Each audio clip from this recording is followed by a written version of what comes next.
Hey, how are you? Welcome to another episode, Lessons on Learning. These are quick videos, 15 minutes or less, talking about how people learn and how we can use that information to create the very best training sessions for our students and our learners. Let's get started straight away.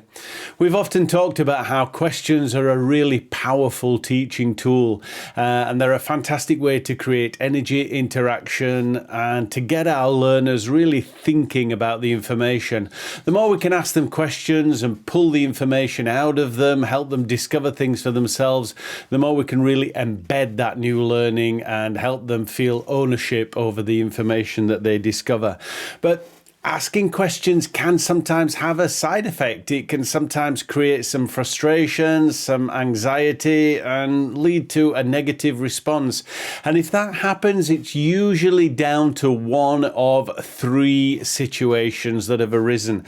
And so in this episode, that's what we're going to look at. We're going to look at what these three things are, how you can recognize them, more importantly, how you can avoid them and keep your question and answers flowing really productively and really effectively. So let's get started. I call these things, I call them the three P's, And if you look out for these, if your learner is showing some signs of frustration or anxiety, it's probably down to them experiencing one of these three things. The first one is that the learner is starting to feel a little perplexed, a little confused, a little puzzled. In other words, the question is just not quite the right one. Maybe it's a little too hard. It has a little bit too much of a challenge on it. You know, it's really important to ask learners questions, and it's really important to listen out for the answer and move on once you've got the answer. But sometimes a lot of educators don't recognize what that answer could be. They might ask the learner a question. The learner turns around and says, I don't know. Well, often you'll get educators just doing one of two things. They'll either keep pushing and think, yes, you do know, you do know, keep thinking. And that's all well and good. But again, that can lead to this, where this feeling of being perplexed and puzzled and confused. Or perhaps they just don't have the information. They don't have the data. They don't have the experience. Either way, look, you've asked a question. They answered it. They said, I don't know. I don't know is an answer to that question. So it's asking the same question over and over again. It's a little bit like just you literally hitting your head against a brick wall. They've given you the answer. The answer is I don't know. So now what are you going to do with that information? You need to figure out if the reason that they don't know is because they don't have the data, then you need to input a little bit more information and data.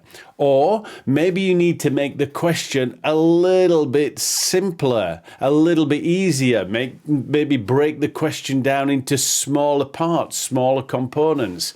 How can you take this relatively big question or something that they feel is big and make it slightly smaller? Or the third reason could be that they just don't understand. They don't understand what the question is. So can you rephrase it, reword it? Can you do something else with it? Either way, what it really means is that the reason this frustration is coming is because they feel perplexed, puzzled, confused, overly challenged. And so you need to kind of change tack somewhere. The second reason is that they don't see any kind of progress. And this is really important. Progress is one of the key components to creating self-motivation and to creating motivated learners. If we feel we're making progress, if we feel progress is happening, then we feel much more compelled to continue. There's nothing more frustrating than feeling that we're either stuck in the same place or worse still, we're going round and round in circles. And so the questions that you ask, You can ask as many questions as you like, and I promise you the learner will not get frustrated if they feel they're making progress towards a shared goal. So what does the learner want to get out? What do they want to be able to understand? What do they want to be able to know? What do they want to be able to feel clearer on? That's their goal. That's their outcome. If each question gives them an aha moment, an answer where they feel they're getting more understanding, they're getting more clarity, they're making more progress, I promise you they'll never be frustrated. In fact, they'll be more motivated. If you can say to them, okay, so, what is 1 + 1? If you put one and one together, what are you going to get? Oh, well, we're going to get 2. Great stuff. Fantastic. And now if you double that, you get 2 and another 2. What are you going to get? Oh, we're going to get 4. Great. Now, how can we take that? And they're making progress. So make sure that each question is progressing them forward slightly. There's nothing worse than asking them the same question in different ways, round and round again, and they're not making any progress. They'll get very frustrated. They'll just kind of dig their heels in, and you know what? They'll quit. So think to yourself, if there's some kind of anxiety, some kind of frustration, if they're getting a little kind of over emotional, is it because they're experiencing a lack of progress? And last but not least is purpose. This is really super important. It's amazing how many educators go in there and they just don't explain what's the purpose of this question. What's the purpose of this whole questioning things? When I'm working with people, when I'm teaching students, younger students, older students, one-on-ones or groups, I always say to them, look, I'm going to ask you a lot of questions. And the purpose of these questions is this.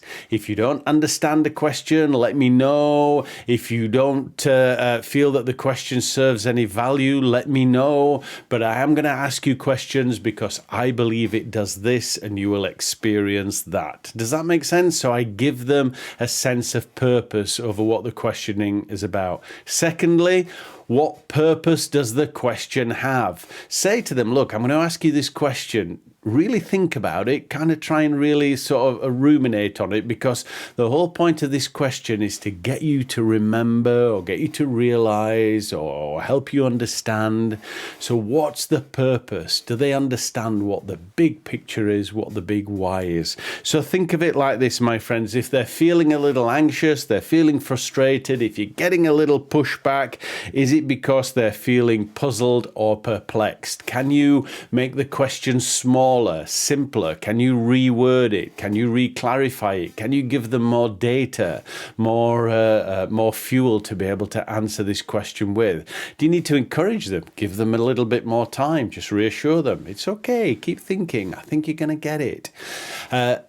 Do they feel that there's a lack of progress? Are they going round and round in circles? Do they feel that they're not moving any closer towards their goal? Do they know what the goal is? Have they recognized the progress that they're making? Hey, look, I know it feels a little frustrating, but here's where you are, and here's where you were, and this is where you are now. So can you point out the progress? Can you make sure that they're making progress? And last but not least, have you explained what the purpose of this question is? The questioning in general, do they understand what the big picture is and where they're working towards? Do they understand the why? So have a think about that, my friends. The next time there's some frustration or pushback, it's probably because of one of these 3 things. Look, I hope that's really helped. If it has, please drop a comment into the comment box. If you're enjoying the channel, please like and subscribe, share it with some friends. I would love to be able to share this information freely with everybody, so give me some feedback, let me know what's going on, and if there's something else I can cover, again, drop me a comment, send me a message, and I'll do a video on that particular thing. All right, take care, my friends, and come back soon for more lessons on learning. Bye-bye now.